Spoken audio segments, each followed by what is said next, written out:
Not sure if you know this, but when we first met, I got so nervous I couldn't speak. In that very moment, I found the one, and my life had found its missing piece. So as long as I live, I love you, will have and hold you. You look so beautiful in white, and from now to my very last breath, this day I'll cherish. You look so beautiful in white tonight.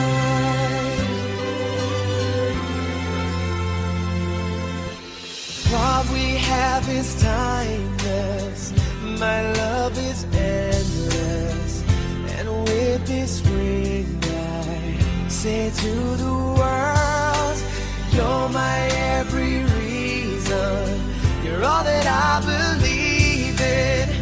With all my heart I mean every word. So as long as I live, I love you, will have and hold you.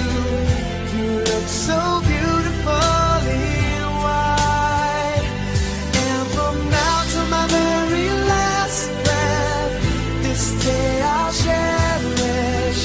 You look so beautiful in white tonight. Oh, you look so beautiful in white.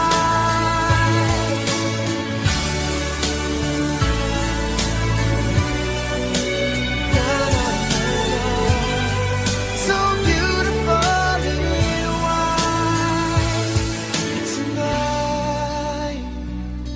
And if a daughter is what our future holds, I hope she has your eyes, finds love like you and I did.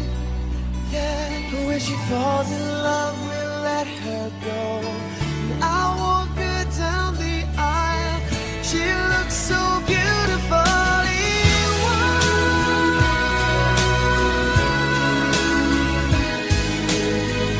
You look so beautiful in white. So as long as I live, I love you, will have and hold you. You look so beautiful in white, and from now to my very last breath, this day I'll cherish. You look so beautiful in white tonight.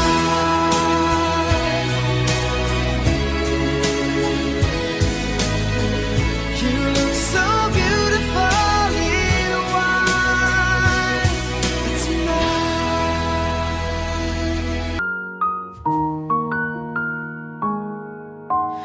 Người là nắng thiếu thời, cướp đi hồn anh bằng một thoáng môi cười. Tháng năm học trò dù muốn bên người, chẳng dám tỏ tình vì sợ sẽ mất nhau. Rồi năm tháng trôi dần, vẫn là bạn của nhau dù chẳng ở gần.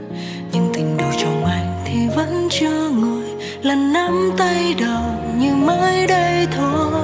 Chẳng thể ngờ tình đầu giấc mơ thiếu thời, giờ trong màu trắng tinh khôi. Em là người đầu tiên mà anh yêu, anh muốn là người cuối cùng mà em yêu. Khoảnh khắc thấy em trên lễ đường, cùng anh mắt bóng dáng thân thương. Nhiều năm ấy chớp mắt trôi qua, để ta giờ đây phải chung một. Hôm nay về đây thành phố, hai gia đình tổ chức lễ đính hôn cho hai con chúng tôi.